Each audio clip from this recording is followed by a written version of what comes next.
जो कपड़े आज आप ट्रेडिशनल इंडियन मान के पहनते हैं, असली सच तो यह है कि आपके एंसेस्टर्स ने इनमें से कुछ भी नहीं पहना। वो क्लासिक साड़ी, ब्लाउज और पेटीकोट के साथ जिनको देख के हम सोचते हैं ये तो हजारों साल पुरानी परंपरा है, वो सिर्फ 150 साल पुरानी है।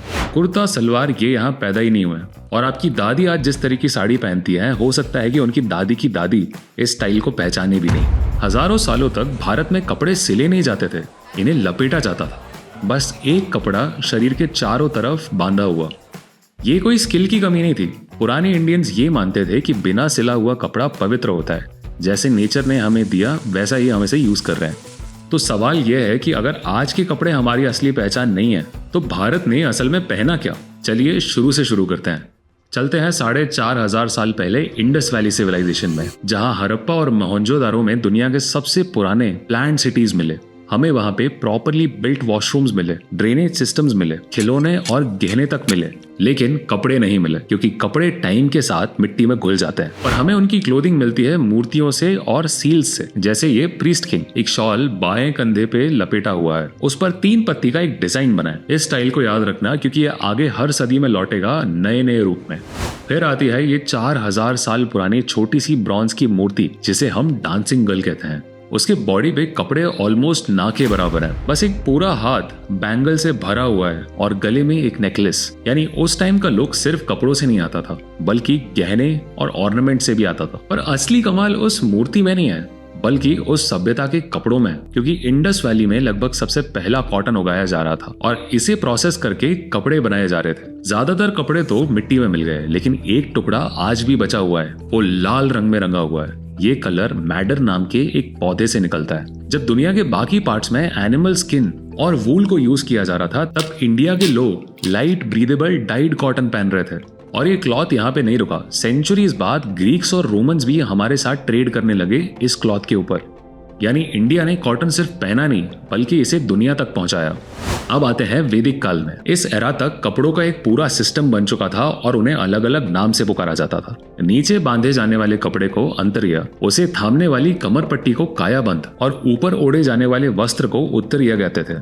और एक सुंदर बात, ये लगभग एक जैसी दिखने वाली पोशाक मर्द और औरत दोनों पहनते थे। डिफरेंस सिर्फ ये था कि बांधने के तरीके अलग थे और कपड़ों का लेंथ अलग था।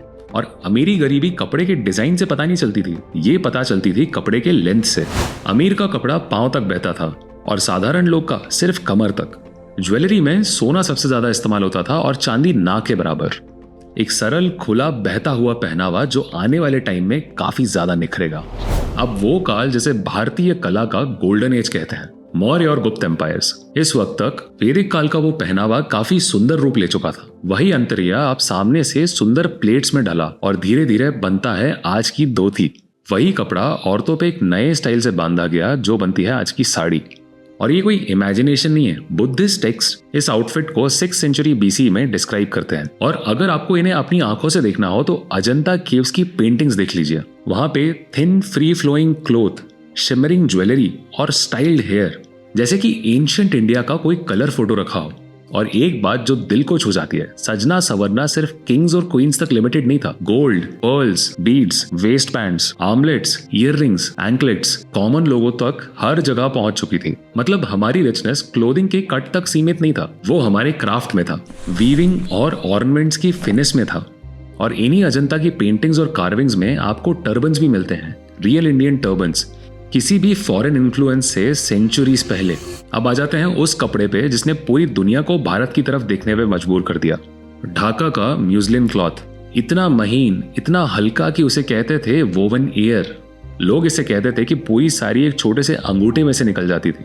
6th सेंचुरी का चाइनीज यात्री हुआनजैंग इसे सुबह की हल्की धुंध से कंपेयर करता है। यानी ये कपड़ा इतना पतला और लाइट वेट था और ये कपड़ा दुनिया भर में जाता था। ये कपड़ा सिर्फ पहनावा नहीं था, ये भारत की इकोनॉमी भी था। अब एक रियल ट्रूथ, इंडिया इतना वास्ट है कि इसे एक एंशिएंट आउटफिट में फिट करना काफी इम्पॉसिबल है। हर रीजन का अपना एक स्टाइल था। संगमेरा के तमिल पोएट्री में एक ड्रेप्ड क्लोथ की बात करता है, जिसमें अपर बॉडी अक्सर ओपन रहता है और उस कल्चर में वो शेम नहीं है, वो एक नॉर्मल बात है। और केरला में वो एंशिएंट स्टाइल आज भी जिंदा है।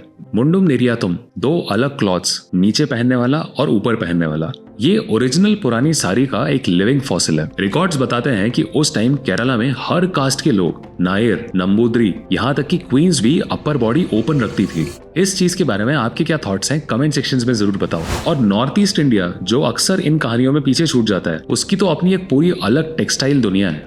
यहाँ भी लॉजिक वही है, hand woven, wrapped around cloth, ज्यादातर बैक स्ट्रैप लूम पे बना हुआ। असम में विमेन का मेखला चादर, एक 2 पीस ड्रेप्ड गारमेंट, और दुनिया का अपनी तरह से एक इकलौता गोल्डन सिल्क मुगा जो सिर्फ यहीं पैदा होता है। मणिपुर में फानेक और इनापी, और नागालैंड की वो आइकॉनिक शॉल जिसमें हर ट्राइब का अपना एक पैटर्न होता था, उनकी आइडेंटिटी जैसे एक एक धागे में कोडेड हो। ये वो इंडिया है जो नॉर्थ और साउथ के वेव से काफी अलग है और अपनी ट्रेडिशंस आज भी जिंदा रखता है। क्लाइमेट, कल्चर और ज्योग्राफी, इन तीनों चीजों ने मिलकर आपके आउटफिट को डिसाइड किया।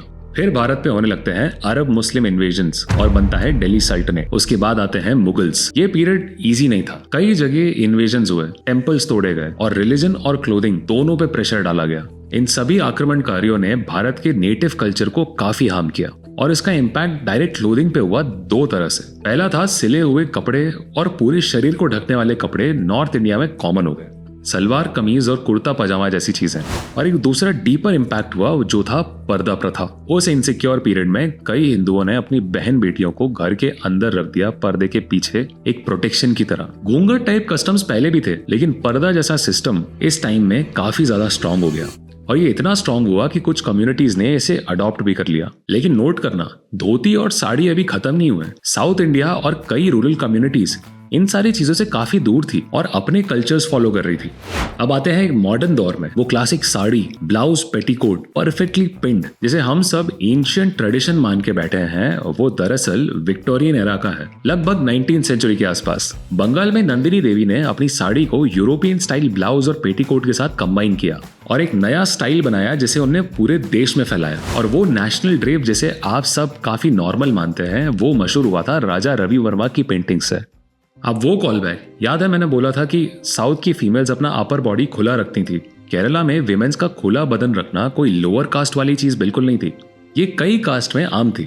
रिकॉर्ड्स बताते हैं कि मिशनरीज के आने से पहले नायर, ब्राह्मण, हट्टा की रानियां भी अक्सर अपर बॉडी खुला रखती थी।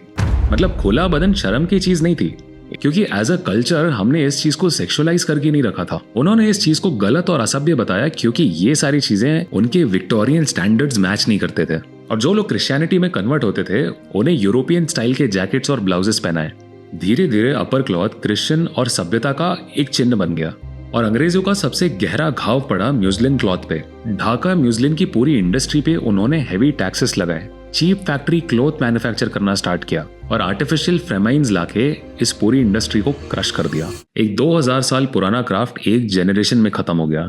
और इस पूरी स्टोरी की सबसे बड़ी आयरनी, आज अगर कोई लड़की छोटे कपड़े पहन ले या शॉर्ट्स पहन के बाहर घूमने लगे तो हम उसे असभ्य बोलते हैं और लोग ये बोलते हैं कि ये हमारी संस्कृति नहीं है। लेकिन हमारी हिस्ट्री काफी अलग चीज बोलती है। भारत ने कभी भी कपड़े पहनने के तरीके को सेक्सुअलाइज नहीं किया और अभी हमने देखा कि केरला में अपर बॉडी को ओपन रखना काफी कॉमन था हर कास्ट में। म्यूस्लिन क्लॉथ इतना पतला था कि उसे वोवन एयर बोला जाता था और वो काफी हद तक ट्रांसपेरेंट भी होता था, जिसे लोग काफी प्राइड से पहनते थे। और खजुराहो, कोणार्क, अजंता, अपने ही टेम्पल्स पे हमारे एंसेस्टर्स ने ह्यूमन बॉडी को उसकी ब्यूटी को छिपाया नहीं बल्कि सेलिब्रेट किया, पत्थर में तराश के हमेशा के लिए। तो कपड़ों को और बॉडी को लेकर ये शर्म 2 वेव्स की वजह से आई। पहला था अरब इन्वेजन्स की वजह से पर्दा सिस्टम और दूसरा था विक्टोरियन ब्रिटिश और मिशनरीज का मोरालिटी का लेक्चर, जिसे हम आज इंडियन संस्कार समझते हैं। वो काफी हद तक इम्पोर्टेड माइंडसेट है। और मैं ये नहीं कह रहा कि एंशिएंट इंडिया एक रूल्स फ्री सोसाइटी थी, लेकिन बॉडी और कपड़ों को लेकर आज की पॉलिसिंग ये हमारी आइडेंटिटी नहीं थी। अगर इस वीडियो से आपने कुछ नया सीखा तो एक सब्सक्राइब जरूर करते हैं। मिलते हैं अगले वीडियो में कुछ नए इंटरेस्टिंग टॉपिक्स के साथ।